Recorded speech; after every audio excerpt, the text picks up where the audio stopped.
अज बीमारी वही छड़े,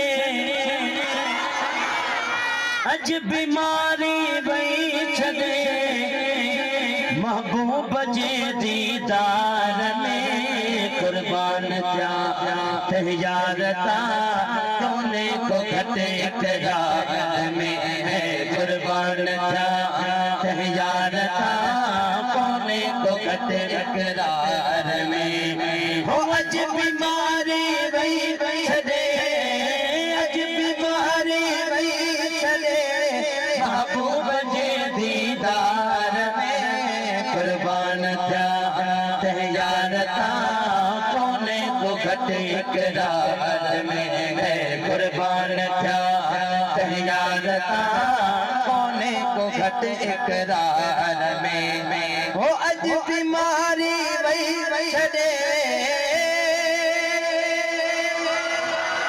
अमूल क्यों खत यार दे हारे गंजोग नगार में, अमूल क्यों खत यार दे हारे गंजोग नगार में, हथड़ा बदी घास रचयो, हथड़ा बदी घास रचयो, आशिक अथई त आज़ार में अदम थे कुर्बान जा तैयारता कोने को घटे इकरार में, कुर्बान जा तैयारता कोने को घटे इकरार में हो। अज बीमारी वही छड़े, अज बीमारी वही छड़े, महबूब जे दीदार में कुर्बान जा तैयारता कोने को घटे इकरार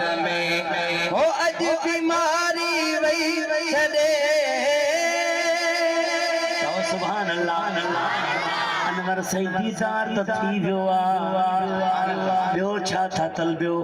अनवर सही फरमायो दीदार थी वियो, सब कुछ मिली वियो, हाणे मरी वञा बि परवाह कोने।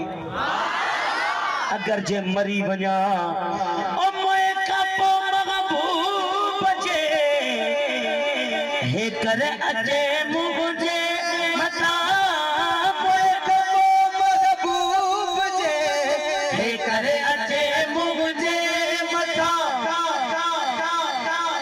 अदबन उठी कदम चुमा, अदबन उठी कदम चुमा, सोने मुझा मजार में कुर्बान जा तैयारता कोने को घटे इकरार में, कुर्बान जा तैयारता कोने को घटे इकरार में हो। अज बीमारी वही छड़े। सुभान अल्लाह। आमाही तेरे आवण ते मैं तलख एहसान मने सा आंदा देख के कर सा सडड़े, तेरे भज भज कदम चुमे सा, इना तान करे दिया सखियां नू मैं तेरा हुस्न देखे सा,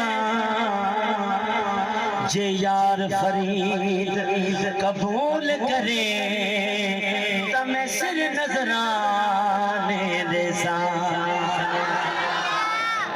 अनवर सही दीदार केड़े यार जो दीदार केव इन सकरंड वारन के भी बुधाओ वो अवा के त खबर अल्लाह वारा दीदा इन इशारो समझण आशिकन जो कम होंदो आ। अल्लाह करे अवा के भी समझ अचे वने हो। अनवर चवे सारी तजलो शमा इज़हार थो ओ लखे परवाना व्या जली, लखे परवाना व्या जली, अहमद सदे इसरार में कुर्बान था तैयारता कोने को घटे इकरार में, कुर्बान था तैयारता कोने को सच्चे इकरार में